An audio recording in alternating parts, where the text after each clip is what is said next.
Hello and welcome to the TMZ podcast. I'm Charlie Cotton. I'm Derek Kaufman. And Oh, I jumped you a little bit. I like that. Because I knew you were going to call me Lothario Lawyer, and it's too actually serious and somber a time for that. I would like to be called Derek today. Okay, Derek. Yeah, well, hopefully we can add some levity here, but obviously what this city is going through is devastating. So there will be a little bit of a somber tone here at the top. So yeah, we'll go through some updates about what's happening over here in LA, particularly with celebrities in their homes, as we are a celebrity-based website. We'll talk about the Carter funeral. Jimmy Carter, his funeral's on right now as we speak, and it's very interesting to watch all the former and future presidents mingling awkwardly, trying to make small talk. We got to talk about body language when we see some of these pictures. It's incredible. And finally, one of the hottest women on the planet for many years now is single. One of the legends. One of the legends is single. And we'll tell you who right there at the end. To begin with, though, please leave your comments. We're live on YouTube.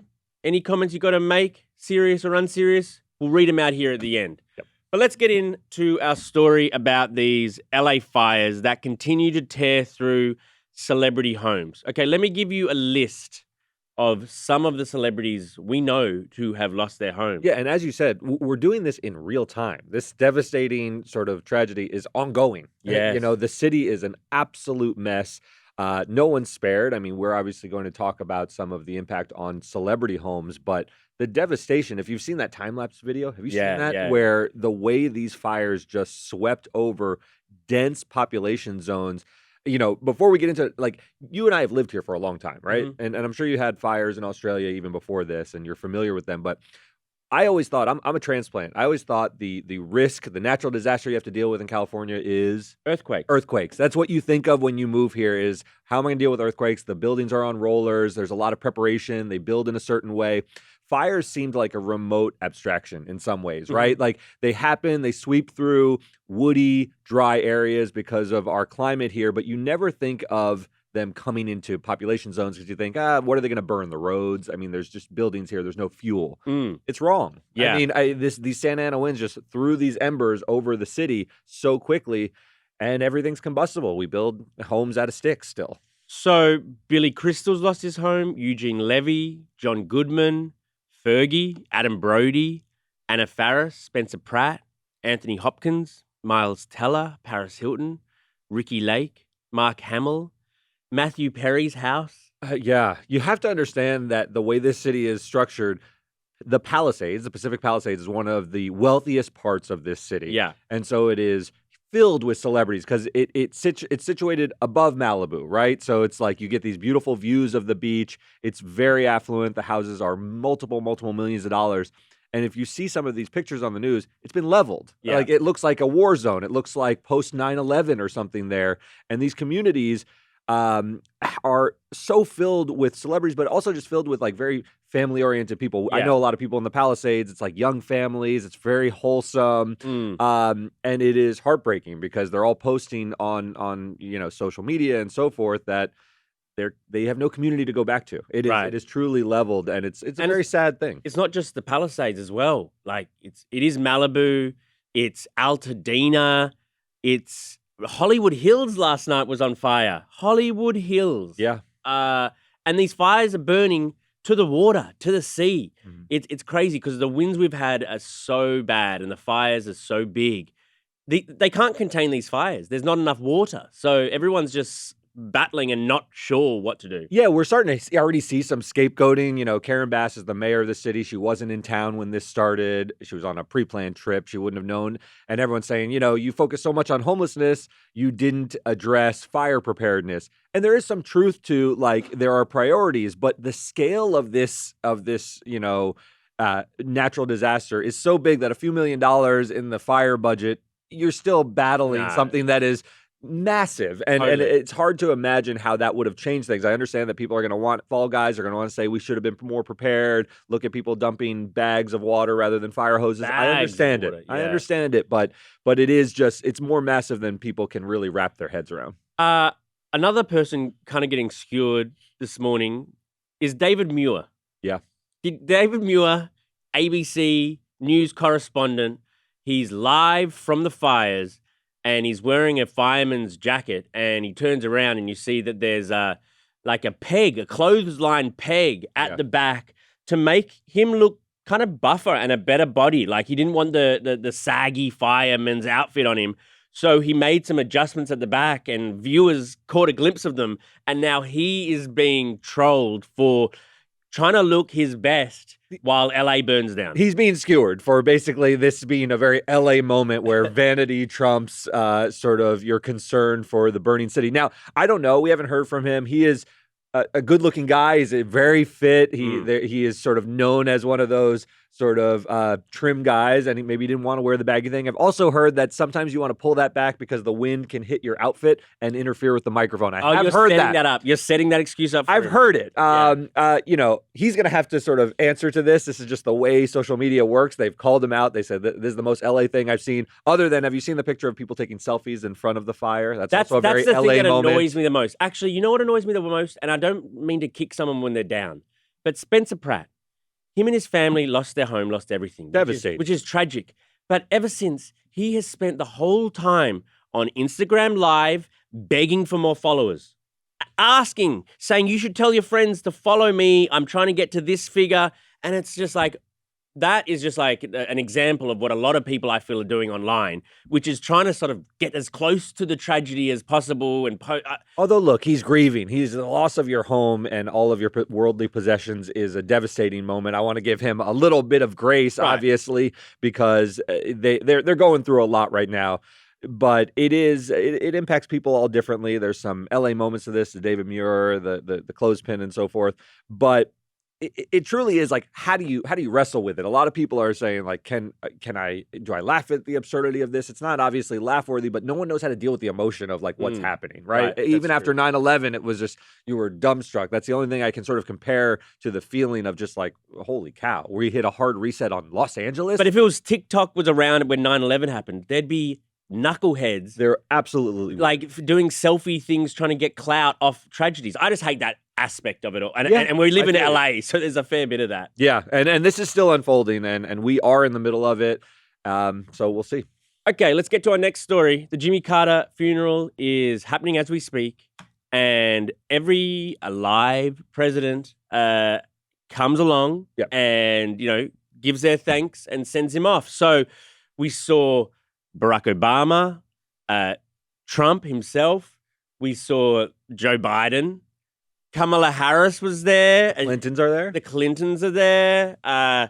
It was kind of very frosty when they all sort of like came into the same area. But I feel like Obama and Donald Trump kind of were bros. Well, yeah, this is a very purposeful moment. Every time in American history, the living presidents assemble. They're part of a fraternity in this country. We've never had a woman president, but there's a special bond even across the aisle of living presidents. That's always how it's been. When Richard Nixon died, I observed it in 1994.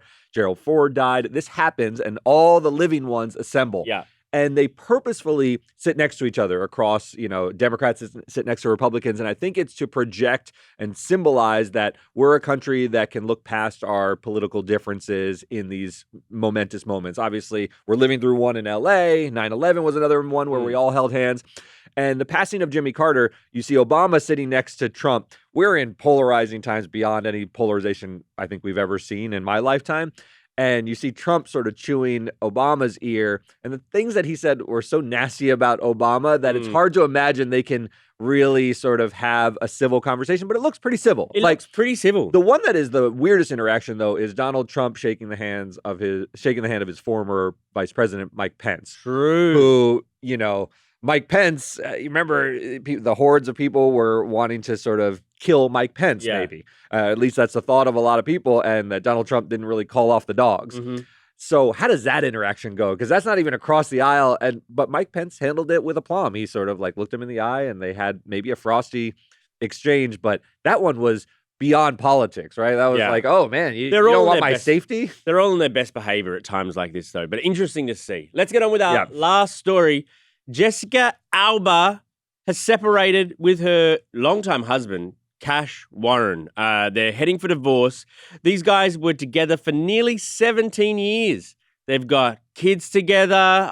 This was one of those couples that no one would even think might break up. Like, he was kind of a bit of a normie. I know he's a successful guy, but he's not like a celebrity. He was a director's assistant on a movie back in the Fantastic Four movie that she was the star of. She was one of the stars of like a superhero movie back in the day, and he landed a star while he was an assistant to the director. Incredible. Yeah.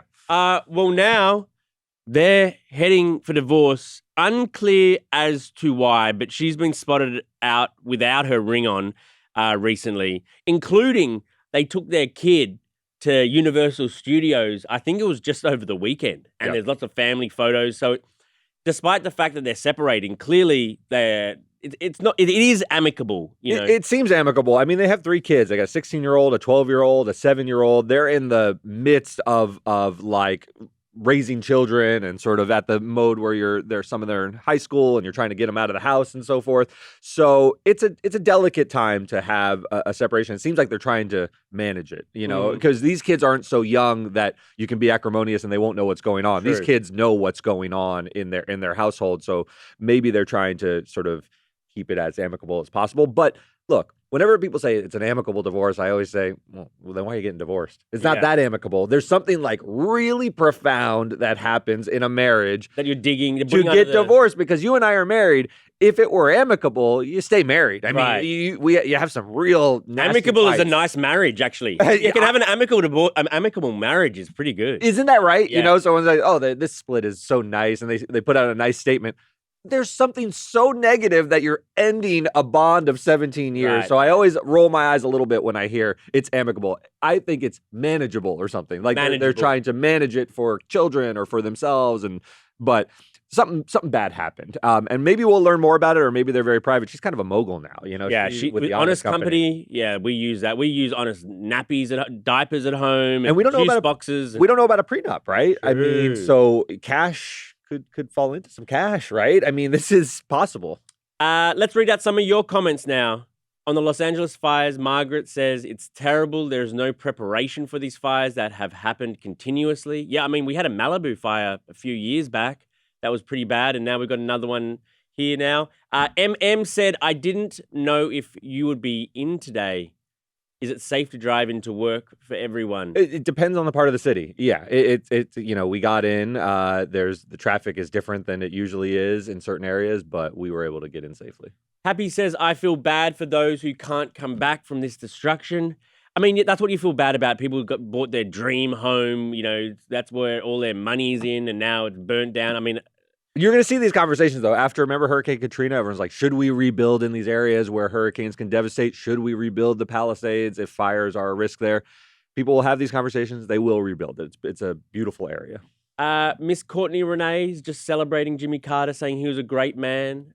Monkey Man says on the Jessica Alba divorce, why do celebrities even get married if divorce comes so quick? I don't know about so quick here. I mean, 17 years is a pretty successful marriage. As Harvey likes to say, if you made it 17 years, do you call that a failure? This isn't a quickie marriage. No, it's not. I mean, it's one of those things that I think you call a successful marriage, even though it ended. You plan for death do us part, but 17 years, it's not too bad. A good college try, right? I could see her with Tom Brady now. Oh, what an interesting... I could too. That's a good pick. He's the most eligible bachelor. She is gorgeous, but also age appropriate for him. Yes. They both got kids. I kind of like that. He likes models. And she's not a model. She's a movie star, but she's pretty close to model. Yeah. Okay, well, I called it here first. There you go. Finally, Beezy Lego is enjoying... Go ahead and read that one out loud. Read it entirely. I don't mind a break from Charlie for some Derek. Oh, they're talking about Neff. They're talking about my former and probably future tomorrow podcast host. Yeah, they like you instead of Charlie. Well, listen, I'm happy to fill in, but Charlie is so good at this, I wouldn't take it away. Could you please... And plus, I get very annoying over time as well. Yeah, you do. Yeah. Trust me. Could you please do Charlie's accent just to sign us out here? Thanks for having me. That's good. Pretty good, Thank you very much. Thank you, everybody, for joining. That is, now I'm Southern or something like that. Yeah. Thank you, Derek, for joining me today. Everyone in the city, stay safe. Stay safe, everybody out there. And we'll see you guys all here tomorrow. Goodbye.